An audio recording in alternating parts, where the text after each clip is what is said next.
మంది విదేశాలకు వెళ్ళి గల్ఫ్కి వెళ్ళిన చాలా మంది అన్న మన దేశం బాగుంటుందని చెప్పింది ఎవరు? హిందువులు కాదు, ముస్లింలు చెప్పింది నాకు. అంటే ఈ దేశం అంత బలస్ ఇక్కడ మన అన్నిటి దాటలు కాకపోతే మనం దీన్ని తప్పుగా తీసుకుంటాం మనం. ఎందుకంటే ఇది ఆడేది కొద్దిమంది రాజకీయ నాయకులు ఆడతారు, వాళ్ళు కూడా ఎక్కువ మంది ఆడేది కూడా హిందువులే కూడా చెప్తున్నాను. అసలు ఇలాంటి గొడవలు పెట్టింది హిందూ నాయకులు తప్ప మిగతా నాయకులు చేయరు అసలు. రాదు వాళ్ళకి. ఇలా విడగొట్టి విభజించింది. ఇప్పుడు నిజంగా తిరుమలలో హిందూ ధర్మం రక్షించాలంటే దానికి ఏం చేయాలి? దానికి స్థానికంగా ఉండే ఎమ్మెల్యే వీళ్ళు చేయకూడదు, లేదంటే అధికారులు ఉన్నారు టీటీడీ అధికారులు చేయకూడదని చెప్తే సరిపోద్ది కదా. మీరే ఎంకరేజ్ చేసి మీకే గొడవ కావాలి, ఎందుకంటే మనకు ఓట్లు చేల్చాలి. ఇది చేస్తున్నది హిందూ నాయకులు. హిందూ నాయకులు ప్రేరణ లేకుండా, ప్రోద్బలం లేకుండా ఇవి జరగవు.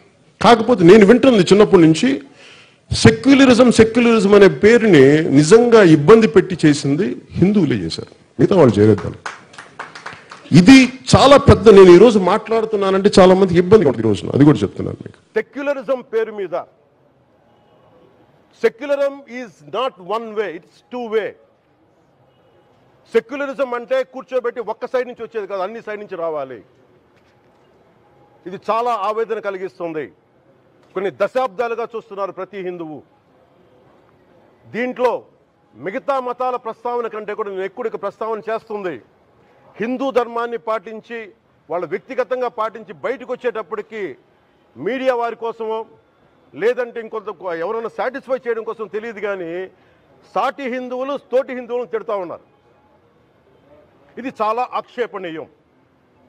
దీంట్లో నేను ముస్లిమ్స్ నిందించట్లా, అది క్రిస్టియానిటీ నిందించట్లా, కానీ బాధ్యత తీసుకున్న హిందువుల్ని నేను నిందిస్తున్నాం. బాధ్యత మీది.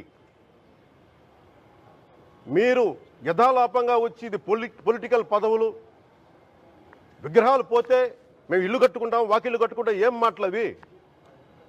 ఇదే మీరు మస్జిద్లో జరిగితే మాట్లాడతారా? మస్జిద్లో ఇలాంటి అపవిత్రం ఒక చిన్నపాటి చోరీ జరిగితే ఇలాగే మాట్లాడతాం. ఎందుకంటే మీరు మాట్లాడరు, ఓట్లు కదా అక్కడ. కానీ హిందువులు మాట్లాడితే హిందువులు అందరికీ ఎవరు పట్టించుకోరు. ఇక్కడ వేదన ఉండదా? మౌనంగా ఉన్నావంటే బాధ లేదనా? కోపం రాదనా?